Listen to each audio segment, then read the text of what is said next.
السلام عليكم ومرحبا بكم في مطبخ أسماء كوك. اليوم حبيت نشارك معكم وصفة تقليدية لحلوى يحبوها كامل الجزائريين وتوالم الأعياد، حلوى المعمول. مباشرة مع المقادير. بالنسبة للمقادير ندو 250 غرام نتاع زبدة أو مارغرين كما تحبوا، 2 صفار بيض، رشة نتاع خميرة الكيميائية، نصف كاس تاع مايزينا، كاس تاع سكر ناعم، رشه تاع ملح، وشويه تاع لافاني، وبيان سور لافارين تي 45، واكيد العقده او لا فارس كما تحبوا ديروا كاوكاو او التمر. انا حنديرها بالتمر. مباشره مع كيفيه التحضير. واناء اللي رايحين نديروا فيه، نجيبوا قالب الزبده، نجيبوا هنا 250 غرام نتاع زبده او مارغرين كما تحبوا، نديروا ملعقه نتاع لافاني، ملعقه صغيره سائله او غبره كما تحبوا، نضيف 2 صفار بيض وكاس سكر ناعم نغربلوه بيان سور هكذا،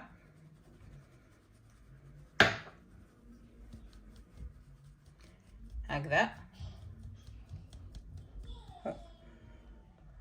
ونضيف رشه تاع ملح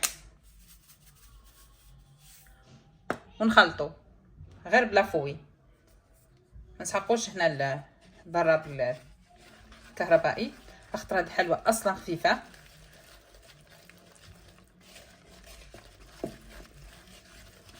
هكذا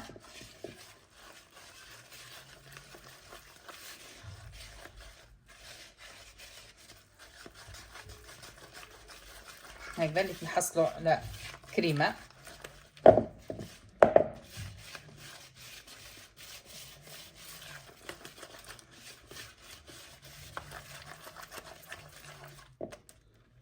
هكذا نضيف نصف كاس تاع مايزينا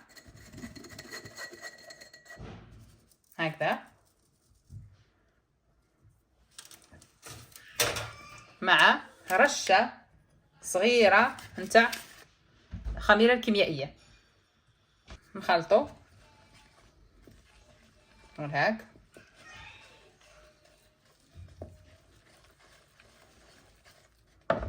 الان نضيف الكاس الثاني الكاس الاول نتاع الفرينه، خلطو باليد هكذا،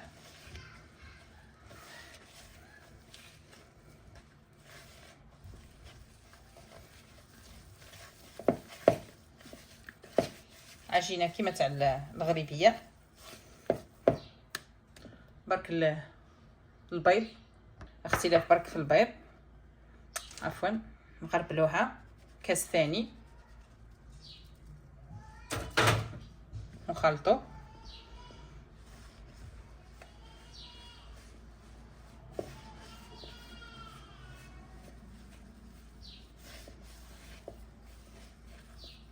حتى نتحصلوا على عجينه كيما تاع الصابلي هكذا. نزيدوها نصف كاس هكذا، نصف كاس، ونخلطو كملوا التخليط هكذا. هاي دات لنا كاسين ونصف تي 45. هذه هي لاباط اللي نحوسو عليها. هذه هي العجينه اللي تحصلنا عليها طريه. نشكلوا كريات، الوزن تاعهم 30 غرام.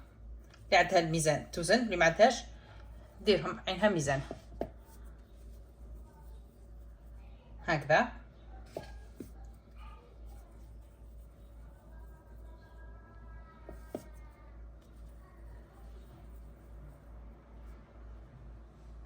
اللي ما عندهاش ميزان عندها الطابع تاعها، انا حنستعمل هدايا، تجي ديروا كيما هكذاكين وتشوف هكذا، نقص عليه شويه على الميزان تاعو هكذا، هاك تحسب حسب لا فارس ودير كريات هكذا. تحصل على هذه الكميه. وهذه لا فارس ديجا انا كنت خدمتها فيها 300 غرام نتاع غرس منزوع النواه. بعد ما نزعت النواه وزنته لقيته 300 غرام. اضفت ليه 3 ملاعق تاع جلجلان محمص وملعقه صغيره نتاع قرفه. تحبوا تزيدوا قرنفل كما تحبوا، انا حبيت ندير له غير القرفه. واذا كان من نوعيه جيده كما هذا مليح تخلوه كما راه. واذا كان شويه يابس تعجنوه مع الماء زهر، زيدوا له شويه تاع ماء زهر. بعد ما كملت كامل معاهم كورتهم هكذايا. تحصل عليهم هاك بوزن 30 غرام الوحده. اما لا فارس هذه عباره عن 300 غرام غرس منزوع النواه. بعد ما نزعت النواه وزنته لقيته 300 غرام. اضفت ليه 3 ملاعق تاع جلجلان محمص وملعقه صغيره نتاع قرفه وكورتهم هكذايا. بعد ما عجنته طري بيان مع ملعقه زبده كذلك ودرتهم وزن 10 غرام الى 12 غرام هكذا. والمول انا حنستعمل هذايا، كاين بزاف انواع تاع الليمول تاع المعمول، انا نستعمل هذا اللي معروف. نجو نبسطو العجينه تاعنا هكذا ونديرو فيها كريه ونحاولوا ما ندخلوش كامل الهواء هكذا. دوروها هاك بحيث ما كاش كامل الهواء. نرشو المول تاعنا بالفارينه هكذا هاك. الكريه تاعنا كذلك باش تجينا سهله باش نديموليوها هاك. نعبزو باش تدي كامل هذاك الرسم، تدي هذيك الرشمه تاع المول تاعنا هكذا هكذا.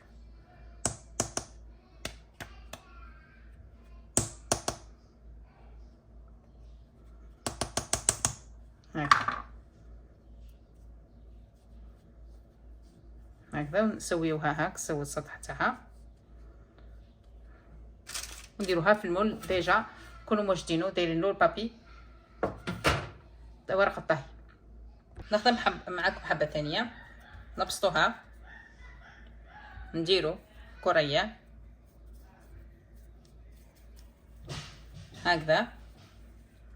هاد المره نديرو بابي فيل باش تجينا سهله باش نديموليوها هاك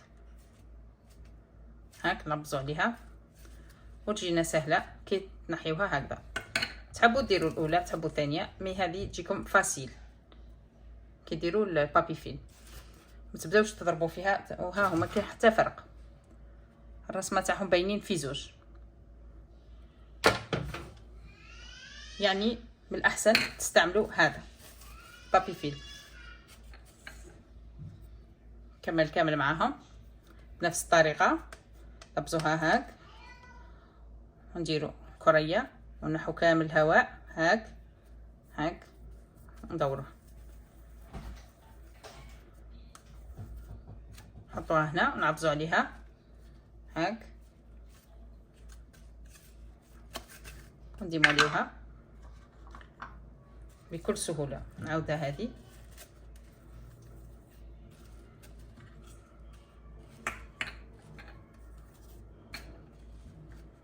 هاك نديموليوها بكل سهوله. اللي بعدها كريه لا فارس. تحبوا ديروا حلقومه، تحبوا ديروا الكاوكاو، تديروا اللي تحبوه، بيستاش. بصح المعمول الشغل تاعو بالغرس هاك. عبزوا عليها هاك نحيوها بكل سهوله هاك هكذا. كمل معاهم. بعد ما كملنا معاهم ندخلوهم الفرن مسخن مسبقا على درجه 160 درجه ونطيبوهم وما نحمروهمش من الفوق. هاد الحلوى ما تحمرش من الفوق. بعد ما خرج لينا من الفرن نرشوه بشويه سكر ناعم هكذا.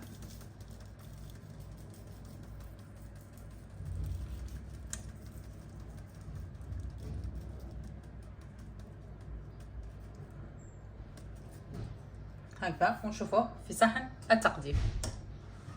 هذا هو المعمول تاعنا بعد ما خرجناه من الفرن ودرناه في الكيسات ورشينا عليه شويه تاع السكر الناعم، السكر الناعم.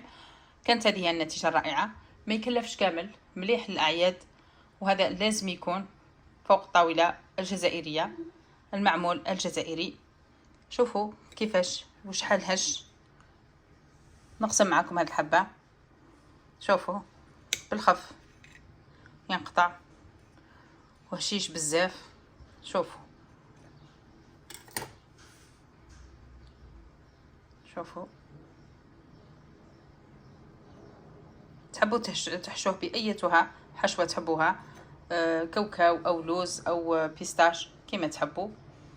من الأحسن هو ديروه تقليدي بالغرس. هكذا نكونوا لحقنا إلى نهاية الفيديو. دمتم في رعاية الله وحفظه، وإلى اللقاء مع وصفات أخرى إن شاء الله. مع السلامة.